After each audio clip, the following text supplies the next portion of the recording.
할렐루야. 이 시간 믿음으로 의롭다함을 얻는다는 제목으로 하나님 말씀을 전하겠습니다. 바울과 바나바가 예루살렘 교회에 방문하게 된 이유는 두 가지였습니다. 첫 번째는 바울과 바나바가 다름질한 것이 헛되지 않게 하기 위해서입니다. 그들이 다름질했다는 것은 지금까지 감당한 모든 복음의 사역들을 뜻합니다. 만약에 지금 수리아 안디옥에 찾아온 어떤 유대 그리스도인들이 말하는 것처럼 믿음으로만 구원받는 것이 아니라 율법과 할례의 준수가 있어야 된다는 것을 인정하게 된다면 지금까지 바울과 바나바가 감당한 모든 복음 사역은 헛된 것이 됩니다. 왜냐하면 바울과 바나바는 지금까지 예수 그리스도의 복음을 전했고 그 복음의 진리의 핵심은 누구든지 하나님으로부터 택함 받은 사람이라면 예수님을 믿음으로 구원받는다는 것이었습니다. 이것은 사도 요한이 우리에게 전하는 복음의 진리와 일치합니다. 요한복음 3장 16절 말씀에 무엇이라고 전했습니까? 하나님이 세상을 이처럼 사랑하사 독생자를 주셨는데 그 독생자를 이 땅 가운데 보내신 이유가 무엇이라고 했습니까? 누구든지 그를 믿음으로 구원받게 하려 함이라. 믿습니까? 이 놀라운 은혜의 역사에 대한 증거들이 바울과 바나바가 지금까지 감당한 모든 이방 지역에서의 복음 사역이었습니다. 바울과 바나바가 구브로 섬을 지나 이제 소아시아 많은 지역에서 복음을 전했습니다. 그 모든 지역에서 복음을 전할 때마다 놀라운 하나님의 구원의 역사가 일어났습니다. 수많은 사람들에게 세례를 베풀었습니다. 그런데 그 복음을 전함에 있어서 그들은 다름 아닌 누구든지 주님 앞에 자신의 죄인됨을 인정하며 죄 사함의 회개를 드려라.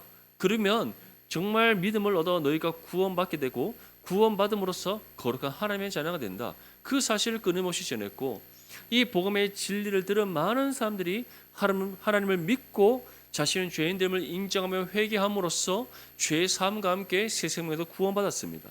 그에 대한 증거로서 수많은 사람들에게 세례를 베풀었습니다.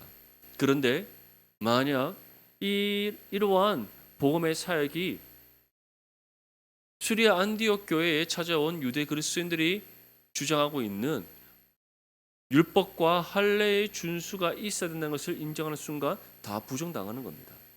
그래서 바울과 바나바는 이러한 일들이 일어나지도 않도록 하기 위해 지금까지 그들이 감당한 모든 사역들이 헛되지 않도록 하기 위해 예루살렘 교회를 찾아갔던 겁니다. 두 번째 이유는 복음의 진리가 갈라디아 교회 성도들에게 항상 있게 하기 위해서였다라고 우리에게 전하고 있습니다. 이것은 다시 말해 지금까지 바울과 바나바가 전했던 모든 복음의 진리와 그들이 가르쳤던 모든 하나님의 말씀이 유일한 복음이요 유일한 하나님 말씀의 진리의 가르침임을 다시금 확증하기 위해서 예루살렘 교회를 찾았다는 겁니다. 만약에 수리아 안디옥에 찾아온 그 유대 그리스도인들의 말처럼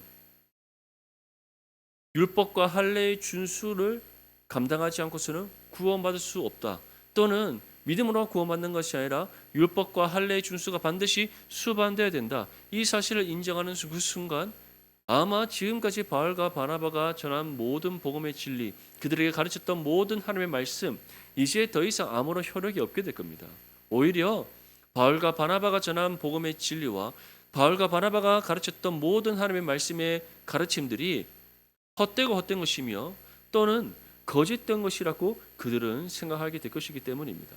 그래서 바울은 이러한 일들이 일어나지 않도록 하기 위해 다시 말해 거짓 가르침에 빠져들지 않도록 하기 위해 예루살렘 교회를 찾아서 바울과 바나바가 전한 복음의 진리가 유일한 복음의 진리요 바울과 바나바가 지금까지 행한 모든 사역이 정말 성령을 통해 일어나 구원의 사역이요 무엇보다 수리아 안디옥을 비롯한 수많은 소아시아 지역에서 바울이 전했던 모든 하나님의 말씀의 가르침이 참된 말씀의 가르침임을 확증받기 위해 예루살렘 교회를 찾았던 겁니다.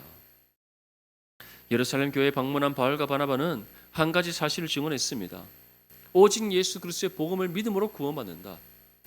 지금 수리아 안디옥 교회에 찾아온 그 유대 그리스도인들이 주장하는 것처럼 율법을 행하고 할례를 준수한다고 해서 구원받는 것이 아니다. 만약에 그랬다면 예수님께서 이 땅 가운데 오실 이유가 없고 우리의 모든 죄값을 갚으시기 위해 십자가 죽음을 감당하실 이유가 없으셨다. 주님께서 말씀이 육신이 되어 이 땅 가운데 오신 이유, 우리의 모든 죄의 짐을 짊어지시고 십자가 죽음을 감당하신 이유, 죽음을 이기시고 약속대로 부활하신 이유, 그 이유는 하나님의 구원을 이 땅 가운데 성취하여 누구든지 예수님을 믿음으로 구원받게 하시기 위해서였다. 그리고 그 모든 일에 대한 증거가 지금까지 바울과 바나바가 감당한 모든 이방 지역에서의 사역이었다는 것을 전했던 겁니다. 이 일에 대해서 베드로 또한 동의했습니다. 그 이유가 무엇입니까? 베드로 또한 로마의 백부장인 고넬료의 집에 성령의 인도하심을 따라 찾아가서 복음을 전했을 때 이방인이었던 고넬료와 그의 모든 가족과 그와 함께한 모든 식솔들이 다 베드로가 전한 복음을 듣고 믿음을 얻어 구원받았기 때문입니다. 각 사람 머리 위에 성령께서 임하셔서 함께 하시는 그 놀라운 은혜의 역사를 베드로가 직접 보고 경험했기 때문입니다. 그렇기 때문에 베드로는 이 바울과 바나바의 증언에 대해서 동의할 뿐만 아니라 나도 이 일에 대한 증인이다라고 주장하면서 이 시에 바울과 바나바의 주장을 예루살렘 교회가 받아들였던 겁니다. 사랑하는 성도 여러분, 이처럼 우리는 오직 예수 그리스도를 향한 한 믿음으로 구원받은 줄 믿습니다. 구원에 있어서는 그 어떤 구분과 차별이 없습니다. 우리 모두 예수 그리스도의 복음을 들었고 그 복음을 들음으로 하나님으로부터 예수 그리스도를 나의 구주로 영접하는 믿음을 얻었습니다. 이 믿음은 오직 예수 그리스도를 향한 한 믿음이기에 우리가 이 믿음으로 구원받는다. 그것은 동일한 한 구원을 받았음을 뜻합니다. 분명한 것은 복음을 들음으로 믿음을 얻어 구원받습니다. 다른 방법은 없습니다. 오직 유일한 하나의 구원의 방법이 있기 때문에 우리가 받은 모든 믿음과 구원은 한 믿음이요 한 구원이다. 그렇기 때문에 구분이나 차별이 없고 우리가 같은 한 믿음으로 한 구원을 받았기에 교회 안에서 그 어떤 차별이 없어야 될 줄 믿습니다. 그래서 우리는 정말 한 믿음 안에서 온전히 하나됨을 이루고 우리가 받은 한 구원 안에서 경건 그리스도의 몸된 교회를 이루어 하나님께 영광 올려드리는 저와 여러분들이 될 수 있기를 축복합니다. 우리 이어서 본문 11절에서부터 13절까지 말씀 함께 읽겠습니다. 시작. 게바가 안디옥에 이르렀을 때에 책망받을 일이 있기로 내가 그를 대면하여 책망하였노라. 야고보에게서 온 어떤 이들이 이르기 전에 게바가 이방인과 함께 먹다가 그들이 오매 그가 할례자들을 두려워하여 떠나 물러가매 남은 유대인들이 그와 같이 외식함으로 바나바도 그들의 외식에 유혹되었느니라. 아멘. 바울은 베드로와 함께 있을 때 있었던 한 사건에 대해 전합니다. 베드로가 안디옥에 찾아왔던 일이 있습니다. 이 수리아 안디옥에 찾아왔던 때는 지금 바울과 바나바가 예루살렘 교회를 방문하기 이전이었습니다. 더 분명하게 말씀드리자면 수리아 안디옥 교회에 바울과 바나바를 통해 놀라운 성령의 부흥의 은혜의 역사가 일어났을 때 이 소식이 예루살렘 교회에 전해지게 됩니다. 이것은 바울과 바나바가 1차 선교 사역을 떠나기 이전이었습니다. 수리아 안디옥 교회에 성령의 놀라운 은혜의 역사 가운데 부흥이 임하였고 그 결과로 수많은 사람들이 자신의 죄를 하나님 앞에 자복하며 예수 그리스도를 믿어 구원받았다. 이 은혜의 소식이 예루살렘 교회에 전해졌던 겁니다. 예루살렘 교회의 지도자들은 정말 이것이 사실인가 확인하기 위하여 베드로를 수리아 안디옥 교회에 보냈습니다. 베드로가 수리아 안디옥 교회에 이르렀더니 정말 전해들은 소식처럼 수많은 이방인들과 유대인들이 예수 그리스도를 믿고 구원받았으며 그들이 함께 모여 하나님을 예배하며 또 힘써 복음을 삶으로 살아내면서 정말 수리아 안디옥에 있는 수많은 사람들로부터 그리스도인이라 인정받으며 살아가고 있음을 확인했습니다. 얼마나 놀라운 은혜의 역사였습니까? 한번 생각해 보십시오. 바울과 바나바가 복음을 전하는데 정말 그 수리아 안디옥 교회에 성령 강림 사건 때 일어났던 예루살렘에서의 부흥처럼 놀라운 성령의 부흥의 은혜의 역사가 임하고 있는 겁니다. 허다한 무리들이 정말 바울과 바나바가 전한 복음을 듣고 예수 그리스도를 믿어 구원받는 겁니다. 구원받았을 뿐만 아니라 그들이 끊임없이 바울과 바나바로부터 말씀의 가르침을 받았고 그 말씀의 가르침을 삶으로 힘써 살아내어서 세상과 구별됨을 나타내고 있는 겁니다. 그뿐만 아니라 그 수리아 안디옥 지역에 있는 토착민들로부터 그리스도인이라 정말 당신들은 예수 그리스도를 믿고 따르며 그의 가르침을 따라 살아가는 사람들입니다라고 정말 인정받고 있다는 겁니다. 얼마나 놀라운 은혜의 역사입니까? 베드로가 얼마나 기뻤겠습니까? 정말 예수님 말씀대로 복음의 역사가 예루살렘에서부터 시작되어서 온 유대를 넘어 사마리아로, 사마리아를 넘어 이제 땅끝까지 복음이 전파되고 구원의 역사가 임하는 그 하나의 역사적인 증거로서 지금 수리아 안디옥 교회에 놀라운 부흥의 역사가 임하고 있는 겁니다. 예수님의 지상 명령을 직접 들었던 베드로의 입장에서는 얼마나 감격적인 은혜의 순간이었겠습니까? 그 가운데 이제 베드로가 수리아 안디옥 교회에 머물면서 그곳에 있는 많은 사람들과 교제를 나눕니다. 오늘 본문 11절 말씀에 보면 베드로가 안디옥에 있을 때 책망받은 일이 있었는데 그 하나가 이방인과 함께 식사의 교제를 나누는 중에 지금 예루살렘에서 사도 야고보가 보낸 사람들이 이르자 그 자리를 박차고 일어났다는 겁니다. 다시 말해 지금 베드로는 수리아 안디옥 교회에서 일어난 부흥의 역사를 목격하고 그곳에서 유대 그리스도인들, 이방 그리스도인들 구분하지 아니하고 그들과 함께 식탁의 교제를 나누며 아름다운 신앙의 교제를 이루고 있었다는 겁니다. 사도 야고보가 베드로가 지금 돌아오지 않자 다시금 수리아 안디옥 교회 사람들을 보냅니다. 그 사람들이 도착하기 이전까지는 베드로가 아무런 서스럼 없이 이방 그리스도인들과 함께 식탁의 교제를 나누었고 그들에게 말씀을 전하고 가르치며 그들과 함께 수리아 안디옥 교회에서 아름다운 신앙의 만남을 갖고 있었던 겁니다. 그런데 어느 날 베드로가 다른 날과 다름없이 수리아 안디옥 교회의 이방 그리스도인들과 함께 식탁의 교제를 나누고 있었습니다. 그런데 그곳에 사도 야고보가 보낸 유대 그리스도인들이 도착했던 겁니다. 도착하자마자 베드로는 그들을 보는 순간 자리를 박차고 일어나서 다른 곳으로 가서 식사를 하게 됩니다. 왜 그렇겠습니까? 베드로는 전통 유대인입니다.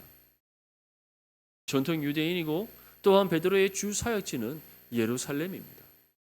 그것은 다시 말해 베드로가 고넬료의 가정에 구원이 임하는 것을 정말 경험하고 그것을 정말 예루살렘 교회에 증언하면서 함께 하나님께 감사의 영광을 올려드렸지만 여전히 베드로에게는 유대인으로서의 정체성이 정말 강하고 뚜렷하게 남아 있었던 겁니다.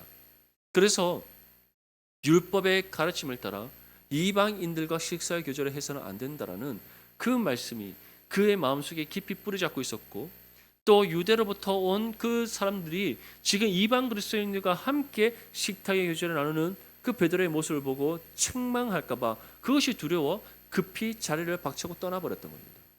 정말 안타까운 모습이지 않습니까? 그런데 이것이 베드로 혼자만의 일로 끝나는 것이 아니라 어떻게 되었다고 전하고 있습니까? 남은 유대인이라는 것은 수리아 안디옥 교회를 이루고 있는 유대 그리스도인들을 가리킵니다. 그리고 더 나아가서는 그 교회의 지도자 중 한 명인 바나바까지도 그들의 외식에 유혹되었느니라. 베드로 한 사람의 그 영향이 얼마나 컸던지 베드로가 예루살렘에서부터 온 유대 그리스도인들로부터 책망받을까 두려워서 이방 그리스도인들과 함께 식사를 교제를 나누는 중에 자리를 박차고 떠나자 다른 사람들도 베드로의 눈치를 보면서 그 자리를 박차고 떠나버렸다는 겁니다. 사랑하는 성도 여러분, 이 일로 인하여서 바울이 베드로를 아주 강하게 책망했습니다. 왜 책망했겠습니까? 이러한 베드로의 모습은 어떠한 모습입니까? 믿음 없는 모습. 그가 지금까지 전했던 복음과 그 말씀의 가르침과 반대되는 죄의 모습이었기 때문입니다. 베드로는 하나님부터 하나의 환상을 받았습니다. 무주장인 시몬의 집에서 기도하는 시간에 정말 지붕에 올라가서 기도하는 중에 하나님께서 환상을 보이셨는데 그 환상은 어떠한 보자기가 내려오는 것이었습니다. 그 보자기를 펼쳤더니 무엇이 들어있습니까? 유대인의 정결 예시법을 따라 먹지 못할 음식들이 들어 있었습니다. 베드로는 또 하나의 음성을 듣습니다. 이 음식을 먹어라. 베드로는 먹지 못한다고 합니다. 몇 번이나 그런 환상을 보는 중에 하나님께서 말씀합니다. 내가 거룩하다 한 것을 왜 네가 부정하다고 하느냐. 내가 거룩하다 했으니 거룩한 줄 믿고 먹으라는 겁니다. 베드로는 정말 심히 근심하는 중에 이제 환상에서 깨어나 내려옵니다. 내려왔더니 누가 찾아왔습니까? 먼저 베드로를 불러라고 베드로로부터 말씀을 듣기 위해 청하라고 하신 성령의 부름을 따라 사람을 베드로가 있는 곳에 보낸 그 고넬료의 신하들이 와 있었던 겁니다. 그러자 성령께서는 그 신하들을 따라서 고넬료의 집에 가라고 합니다. 고넬료의 집에 갔더니 고넬료가 하나님부터 받은 환상을 얘기합니다. 당신을 무장의 시몬에 있는 당신을 부르라고 하나님께서 말씀하셨습니다. 그 순간 베드로가 깨닫습니다. 하나님께서 이들에게 복음을 전하도록 하시기 위해서였구나. 그래서 복음을 전했더니 이방인 고넬료의 집에 놀라 하나님의 구원의 역사가 임했습니다. 이것을 통해 베드로가 무엇을 깨닫게 된 것입니까? 하나님 앞에 구원받음에 있어서는 이시에 이방인이나 유대인이나 차별이 없고 구분이 없다. 구원은 온 나라와 민족을 향한 하나님의 구원이다. 그런데 이러한 은혜의 경험을 했던 베드로임에도 불구하고 당장 자신의 눈앞에 유대 그리스도인들이 찾아오고 그로 인해 유대인의 정결 예시법에 위배되는 자신의 행동을 보았을 때 복음의 진리보다 그가 이전에 믿고 따랐던 유대의 전통이 더 앞서게 되었던 겁니다. 그래서 바울은 이 일로 인해 베드로를 책망합니다. 왜 네가 이처럼 이방인에도 하나님의 구원이 임한다는 사실을 직접 경험하였고 또 수리아 안디옥 교회에 와서 직접 목격하였고 이 일로 인하여 하나님께 감사함으로 영광 올려드렸음에도 불구하고 왜 여전히 유대의 전통과 간섭에 얽매여서 이와 같은 하나님 앞에 죄를 범하느냐. 아주 강하게 책망했던 겁니다. 사랑하는 성도 여러분, 우리에게도 혹시 이러한 모습은 없습니까? 정말 하나님의 말씀 앞에 우리가 순종해야 되고 우리의 생각과 기준보다 하나님의 말씀의 기준이 더 앞서야 됩니다. 불구하고 우리 안에 체득되어져 있는 내 삶의 관습, 내 삶의 습관 이런 것들로 인하여서 우리가 다른 사람들의 눈치를 보고 해서는 안 되는 불순종의 죄를 짓지는 않습니까?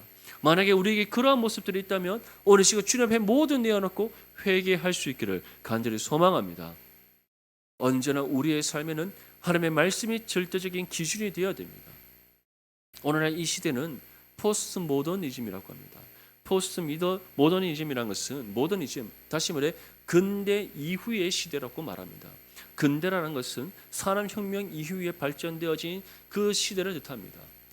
그 시대가 지나가고 이제 근대의 시대가 끝나고 근대 이후에 새로운 시대가 도래했다라고 사람들은 주장합니다. 그것이 바로 포스트 모더니즘입니다. 그래서 포스트 모더니즘은 근대를 넘어 현대주의라고 합니다. 현대시대. 그런데 이러한 현대시대에 이 포스트 모더니즘이 갖고 있는 아주 주된 사상이 있습니다. 그것은 절대적인 가치와 진리를 거부하는 겁니다. 절대적인 가치와 또는 절대적인 진리를 거부하고 부정하는 것. 그렇기 때문에 포스트 모더니즘에 있어서 이 시대에 있어서 가장 있어서는 안 되는 존재, 그것이 바로 신의 존재입니다. 그 신의 존재에 있어서 세상이 가장 싫어하는 신이 누구겠습니까? 바로 존재하지 않는 헛된 우상이 아니라 누구도 부정할 수 없는 실제적으로 존재하시고 전능하시며 위대하신 하나님입니다. 그래서 기독교가 오늘 이 시대에 모든 나라와 민족을 뛰어넘어 전 세계적으로 가장 적대시되는 겁니다. 사랑하는 성도 여러분, 이러한 시대 속에서 우리 또한 알게 모르게 이 포스트 모더니즘의 영향을 받고 있습니다. 그래서 이 포스트 모더니즘을 단 하나로 우리가 정의를 한다면 자신의 소견에 옳은 대로 행하는 시대입니다. 내가 생각하는 것이 옳다 여기는 것, 내가 가지고 있는 그 가치 기준이 절대적인 가치 기준으로 삼는 것. 그래서 사람들은 자유와 평등을 얘기하면서 질서와 권위를 부정하는 겁니다. 그런데 하나님은 어떠한 분이십니까? 질서의 하나님이시고 하나님의 절대적인 권위에 순복할 것을 명령하시는 분이십니다. 그런데 이 시대는 그것과 역행하는 겁니다. 그래서 교회 안에서도 자유와 평등을 외치며 복음이 우리에게 전하는 절대적인 가치와 진리를 부정하려고 합니다. 하나님이 말씀하심에도 불구하고 하나님의 권위에 순복하지 않습니다. 하나님께서 세우신 교회의 질서에 따르지 않습니다. 오히려 그것은 시대에 역행한다 말하면서 파괴되어야 되고 버려야 되고 그것은 교회를 교회답게 세우지 못하는 것이다라는 거짓 가르침을 전합니다. 그런데 만약 우리가 이것에 타협한다면 어떠한 것이 되겠습니까? 그것은 바로 하나님의 말씀의 진리에 불순종하는 것이요 하나님의 뜻에 역행하는 죄인 겁니다. 더 나아가서는 우리에게도 이미 그런 포스트 모더니즘의 시대에 여러 많은 문화와 또 그 시대의 삶 속에서 우리가 체득되어져 있는 옛 죄의 습관들이 다 갖고 있습니다. 그런데 성경은 그것을 내려놓을 것을 말씀하고 그 모든 것을 다 벗어 던질 것을 말씀하고 있습니다. 우리는 어떻게 보면 그렇게 살아가고 있다라고 생각할 수도 있습니다. 하지만 안타깝게도 교회 안에서 지금 베드로가 하나님의 뜻에 불순종한 것처럼 우리 또한 불순종하는 모습을 볼 때가 있다는 겁니다. 내 유익을 따라서 내가 원하는 맛뜻을 따라서 세상에서 우리가 경험되어짐으로써 얻게 된 여러 많은 죄의 요소들이 교회 안에서 나타날 때가 있다는 겁니다. 사랑하는 성도 여러분, 이러한 우리의 모습은 하나님 앞에 책망받기에 마땅한 모습입니다. 베드로가 이러한 실수를 범할 것이라고 생각했겠습니까? 전혀 생각하지 못했을 것입니다.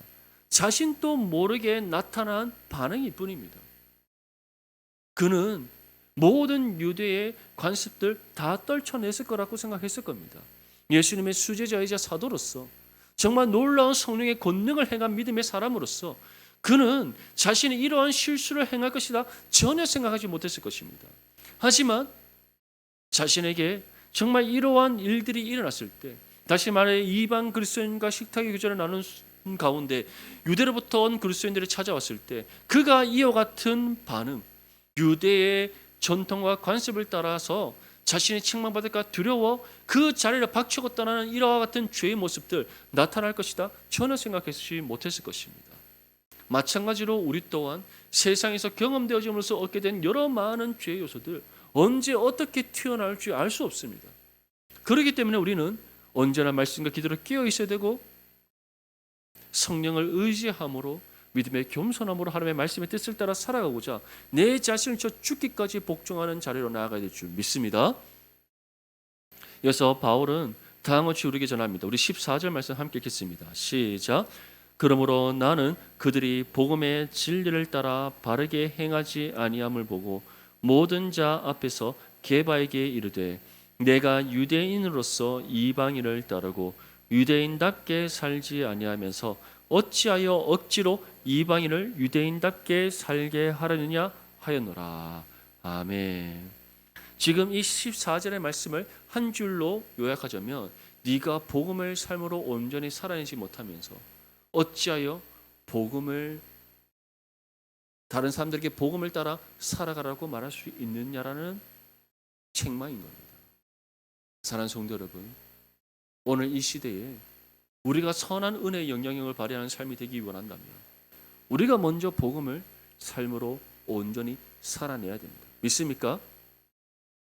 지금은 소천하셨지만 20세기와 21세기에 미국에 아주 강력한 영적 영향력을 행사하셨던 목사님 중 한 분이 팀 켈러 목사님입니다. 이 팀 켈러 목사님은 하나의 복음의 가치를 가지고 뉴욕 맨하탄에서 리드머라는 교회를 개척하셨습니다. 그 하나의 핵심적인 가치는 복음과 삶의 일치입니다. 복음과 삶의 일치. 그 하나의 가치를 내걸고 정말 미전도 종족과 마찬가지로 복음이 전무하다라고 말하는 뉴욕 맨하탄 한 중심의 교회를 개척하셨습니다. 그 당시 뉴욕의 복음화율은 0.3%가 되지 않았다고 합니다. 0.3%가 되지 않는다는 것은 아주 복음이 빈곤한 선교지입니다. 미국이 어떠한 나라입니까? 말씀으로 세워진 나라요. 총교대들에 의해서 세워진 국가입니다. 여전히 미국 모든 사람들은 자신들이 예수님을 믿는다 말하고 미국은 기독교 국가라고 주장합니다. 물론 그들이 말은 그렇게 하지만 실제적으로 믿음이 있다고 생각하지는 않습니다. 미국 사람들도 본인들이 그렇게 생각합니다. 어렸을 때부터 학습되어져 왔기 때문에 우리는 예수 믿는 사람이야. 우리나라는 기독교 국가야. 그렇게 습관적으로 말할 뿐이지. 그래서 당신 정말 예수님 믿습니까? 말하면 열의 8명은 믿지 않는다고 말한 나라가 미국입니다. 그런데 그 중에서도 무신론이 판을 치고 돈이 전부라고 믿는 뉴욕 맨하튼입니다. 그곳에서 교회를 개척하셨습니다. 놀랍게도 복음이 들어가지 않을 것 같은 그 뉴욕 맨하튼 사람들에게 복음이 들어가기 시작합니다. 예수님을 믿고 믿지 않을 것 같은 사람들이 예수님을 믿기 시작합니다. 자신의 죄인됨을 인정하기 시작합니다. 더 나아가서는 그들이 복음을 삶으로 살아내기 시작하고 선한 은혜의 영향력을 발휘하기 시작합니다. 참고로 리드머 교회는 윌스트리트에 있습니다. 윌스트리트가 어떤 곳입니까? 세계 금융의 중심지입니다. 돈이면 전부라고 생각하는 곳이 윌스트리트입니다. 그곳에 리드머 교회가 있습니다. 리드머 교회는 우리처럼 이러한 번듯한 교회 건물이 있는 것도 아닙니다. 어떠한 빌딩에 한 몇 층을 빌려서 교회로 지금 사용하고 있을 뿐입니다. 그런데 수천 명의 사람들이 모여 예배를 드리고 그 사람들 중에 대부분이 지금 윌스트리트 금융가에서 일하고 있는 전문직으로 종사하는 사람들입니다. 대부분의 연령이 20대에서 40대 사이의 젊은 청년들 중심으로 되어 있습니다. 팀 켈러 목사님은 리드머 교회가 성장하는 것으로 끝나지 않고 정말 계속해서 분리 개척을 시작했습니다. 은퇴하실 때쯤에는 뉴욕 맨하튼에 처음 교회 개척할 때 0.3%가 되지 않던 복음화율이 7% 이상으로 성장하는 놀라운 역사를 보여주었습니다. 사랑하는 성도 여러분, 이처럼 우리가 복음을 삶으로 살아내지 않으면서 다른 사람들에게 복음을 따르라고 말하는 것 소용이 없습니다. 지금 바울은 베드로에게 이 말씀으로 책망하고 있는 겁니다. 네가 유대인으로서 이방인을 따르고 유대인답게 살지 아니하면서 어찌하여 억지로 이방인을 유대인답게 살게 하려느냐. 네가 여전히 유대의 정통과 관습을 떨쳐내지 못하고 여전히 그것에 얽매여서 네가 믿고 따른다고 말하는 그 복음의 진리대로 살아가지 않으면서 어떻게 네가 이방인을 유대인답게 살게 할 수 있겠느냐. 불가능한 일이다. 그에 반해 바울은 어떻게 살았습니까? 복음을 삶으로 살았고 자신이 돌로 맞아 죽는 한이 있더라도 자신이 정말 순교하는 그 순간까지도 복음을 삶으로 살아내었고 삶으로 복음을 증명했던 사람, 그가 바울이었습니다. 사랑하는 성도 여러분, 우리는 어떠한 모습으로 살아가고 있습니까? 복음을 삶으로 살아내지 않고 복음이 우리의 삶에서 증명되지 않으면서 나는 그리스도인이라 말하며 살아가고 있지 않습니까? 만약 그러한 모습이 우리 가운데 있다면 오늘 주님 앞에 회개하시고 결단할 수 있기를 바랍니다. 하나님, 정말 복음을 삶으로 살아내게 하여 주시옵소서. 우리의 삶이 내가 믿고 따르는 복음의 진리와 일치를 이루게 하여 주시옵소서. 이 포스트 모더니즘 시대에 자신의 소견에 옳은 대로 행하는 것이 진리라고 믿는 이 시대에 그것이 틀렸음을, 그것이 잘못되었음을, 그것이 죄임을 복음의 삶으로 살아내는 우리의 삶을 통하여 증명하게 하여 주시옵소서. 정말 결단하시고 결단하는 대로 살아내는 저와 여러분들의 삶이 되시기를 간절히 소망합니다. 그것이 바로 하나님께서 우리에게 요청하시는 진정한 신앙의 삶인 겁니다. 결론적으로 바울은 우리에게 다음과 같이 전합니다. 우리 15절과 16절 말씀 함께 읽겠습니다. 시작. 우리는 본래 유대인이요 이방 죄인이 아니로되 사람이 의롭게 되는 것은 율법의 행위로 말미암음이 아니요 오직 예수 그리스도를 믿음으로 말미암는 줄 알므로 우리도 그리스도 예수를 믿나니 이는 우리가 율법의 행위로서가 아니고 그리스도를 믿음으로써 의롭다함을 얻으려 함이라. 율법의 행위로서는 의롭다함을 얻을 육체가 없느니라. 아멘. 바울은 결론적으로 다음과 같이 우리에게 전합니다. 우리는 본래 유대인이요 이방 죄인이 아니다. 왜 이 말씀을 전했냐면 우리가 본래 유대인이라고 해서 구원받는 것이 아니다라는 겁니다. 우리 또한 너희들이 죄인이라고 여기는 저 이방인들과 별반 다를 바 없이 하나님 앞에 죄인이었다.